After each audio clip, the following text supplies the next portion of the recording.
comments and I scroll through her opinions. You can't do it quite like I can. Woke up this morning, turned my TV on, and everything I see is everything that's wrong. And I'm like, hold up, they talking about me? Got enough to worry about without thinking about this. I've been black girl magic, 20 years I've been at it. I'm over you, I got nothing to prove. Or maybe I do. Hollywood sexist and racist, and still we smile through all of it. You'd be surprised what we deal with, the way we show up and kill shit. I love my brown skin so much, I did not learn that from Wakanda. So F what you thought, love me or not, I'll never stop. So today, I will walk in my power, and today will be my finest hour. No more coulda, shoulda, woulda, no more coulda, shoulda, woulda. I live for me, I can't live for you. I have a dream, and I do believe.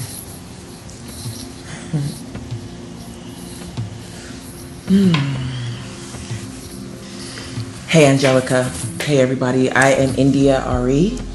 I'm a professional, multi-Grammy Award winning singer-songwriter, for those of you who don't know who I am. And Angelica and I have been friends. We actually met at a concert. She was in the audience at my concert and she was glowing. And so I looked at her and I said, what song do you want to hear? And I've been tracking her over the years ever since, and she's been tracking me. And so today, as she's doing this Share the Mic with Hilary Swank, she asked me yesterday if I wanted to say anything. And here's what I want to say. What I know is that at this moment, the main issue on everybody's mind is the brutality of policing and the fact that we are still living a master-slave relationship with law enforcement. So when people ask, are all police officers bad? No. Is the institution of policing bad? Yes, hands down. And so there are people saying, okay, so we're talking about policing, focus. We don't want to hear about the rest of this. And this is why I think it's important, the conversation that Angelica is having about black trans lives. Because here's what we know about how life works. Angelica's been talking about it all day with her guest. White supremacy means that it's made for white, heterosexual, Christian men. The further you get away from that, the less access you have to things in this world. We're talking about privilege, but also what we're talking about is vulnerability. And so the lower you are on that white supremacy scale of privilege, the higher you are on that scale of vulnerability. Vulnerable to all kinds of violence, all kinds of lack of rights, all kinds of lack of acknowledgement, all kinds of lack of acknowledgement of your humanity. And when someone sees you as less than human, it gives them a reason to treat you as less than human. And that's why I respect all this work that Angelica's doing. It's all Black lives matter. All Black lives matter. And so here's what I want to say. When Angelica asked me if I wanted to do this, I had to think long and hard, because I was taught that there are certain things about my Black woman experience that I shouldn't complain about. And so this is not a complaint. This is a moment where I want to speak from a place of wisdom so that you can understand, because here's what I know. Everyone has a wound around race. And so all of us are triggered right now. And inside of being triggered, it's not humane to say, okay, we know you're triggered, but we're not going to talk about your Black experience. Here's my truth. The other day, I got triggered to the point that I laid in bed in the middle of the afternoon and was like, my body feels away. What is this that I'm wanting? Oh, I want to lay down. I don't lay down. I don't nap. I work. I'm a worker. And so for me to go and lay down was big. And I was triggered because they did that blackout thing where the music industry was supposed to take a day off to think about how it's going to address issues of race. Let me tell you what I know. The music industry is a multinational corporation, and it treats people as such. And so Coming into the music industry, I had to learn that I mattered less than a white female artist. And by matter, this is a matter of dollars and cents. The white female artist is going to get more marketing dollars. She's going to be able to make more eye-catching videos. She's going to be able to have access to different magazine covers and different types of big stories and things that I don't get. And inside of that, the thing that makes it all so much more maddening is that Black culture, hip hop culture, is the culture of this world. We are the culture of this world. We sell the most albums, we make the most cultural impact, but we get the less dollars. And so, now let me get a little bit more specific about my own experience. There's a certain vocal style that Black women originate. That is considered just good singing now. And so when you have a white girl who grew up on your music, has your aesthetic, loves you, sings like you, wanted to be like you when she was growing up, she comes into the music industry, she's now making more money off of your aesthetic than you make. And here's where the allyship matters. This is what I'm loving about this share the mic moment. Because the music industry needs one of these too. Because there are all these very successful non-Black female artists who grew up wanting to sing like any of your favorite Black women. But when they do it, it's much more marketable. It's almost like Black women are expected to be great. And then when a white girl does it, it's, ooh, fascinating. There are some of these young white artists who say that I'm their favorite singer. And I love it because I had 3 things that I wanted to do. I wanted to change the trajectory of my family's financial status. I wanted to make music that would be a part of people's lives, and I wanted to inspire the next generation. And so when a young white girl comes to me and says, you are my favorite singer, I love it. But now that you have 180 million followers, when Brandy or I put an album out, you should know, I'm telling you now, how much power you have in just the flick of your finger. When our albums come out, post it. Tell your following, I love this music, go check it out. Because the music industry doesn't support us the way they support you. We don't get to fly private. We don't get to be on Rolling Stone. I'm not saying that no Black female artists do. I'm saying one here and there. There's like room for one big Black female artist. You don't ever see a year when there's like multiple Black women doing different types of genres of music. Black women are still trying to break through in country music. And it's just because they're Black. It's not because the music is not good. It's because they're Black. And so if you're a white country artist and you know there's a Black singer and you like her music, you have 100, 200 million followers, give her a little Instagram. Put her album cover up there. Put her New York Times article up on your page so people can know that you like her. They can go check her out. You have more power in your finger than these labels are ever going to give your favorite singer.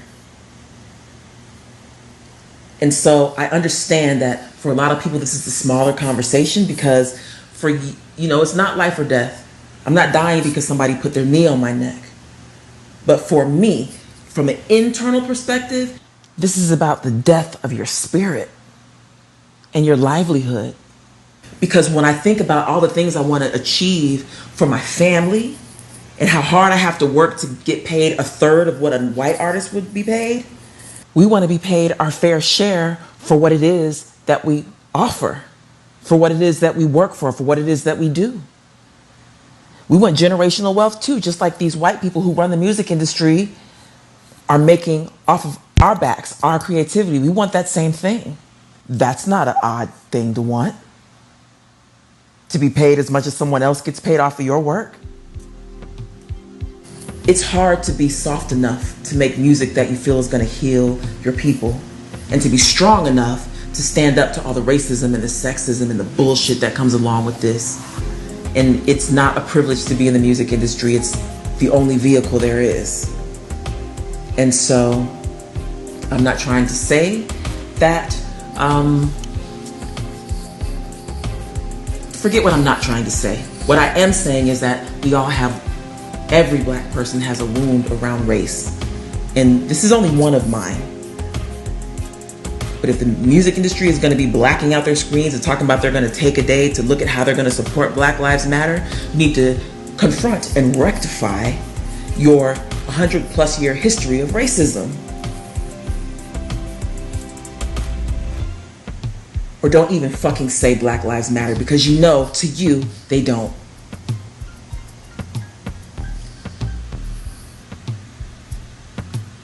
Lastly, what I want to say is, I know for a lot of people, music is just entertainment. You know, you get in your car, you turn it on, and it pours out of the radio like nothing. I know. But for those of us for whom music is our life, our spiritual work, our livelihood, our offering, what our souls came to this planet to do, we want to continue to be able to be protected enough that we can make the music. Because I can't tell you how many times I've quit. Not wanted to quit, I have quit. But the music always calls me back. The power of the music always calls me back. But I'm right on the edge at this point of getting ready to do other things with my life, because I'm not sure that the music is where I best serve humanity at this point. I made 8 albums to spread a message of the elevated vision of love.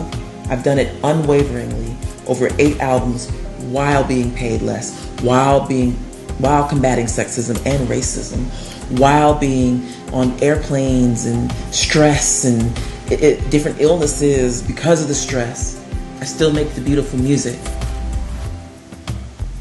And all I want is to be fairly compensated. And the other thing I want is to be seen. You all need to know that this is how it is. And so to all those young non-black artists who say you grew up on my music, put my album cover up on your Instagram one day. It would mean way more to me than you know. And so I love this share the mic moment. I'm happy to be a part of it. And I think the music industry needs a pass the mic moment. We need it. This is my first time ever really saying all this out loud, so I hope I conveyed it properly. But this will not be the last time. These are the things I want you to know. So, speaking up.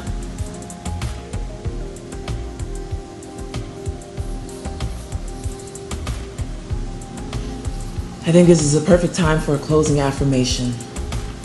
I say this affirmation for myself and for everyone listening. For those of us who live in a world that make us vulnerable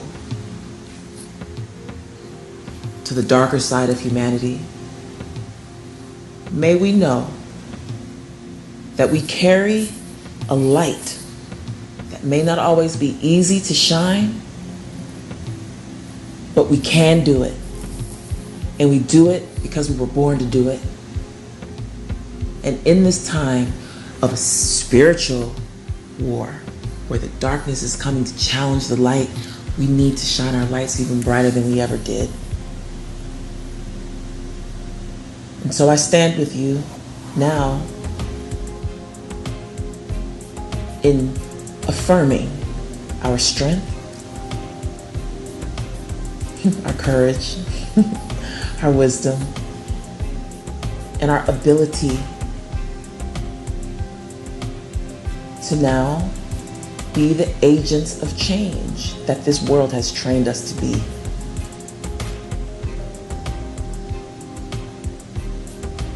Don't be disheartened. If you need to take a nap, take a nap. And then get back up and continue to do your work. Whatever that is. And may we all understand that as an interconnected humanity, if we all lend a hand to each other, we can all rise.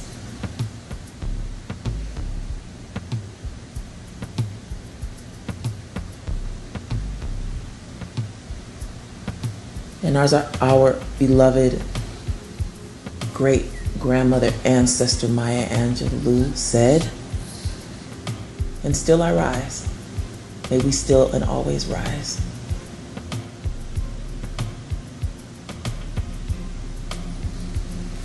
So, love to you, Angelica. Love to you, Hillary Swank. Love to you, everybody. Peace.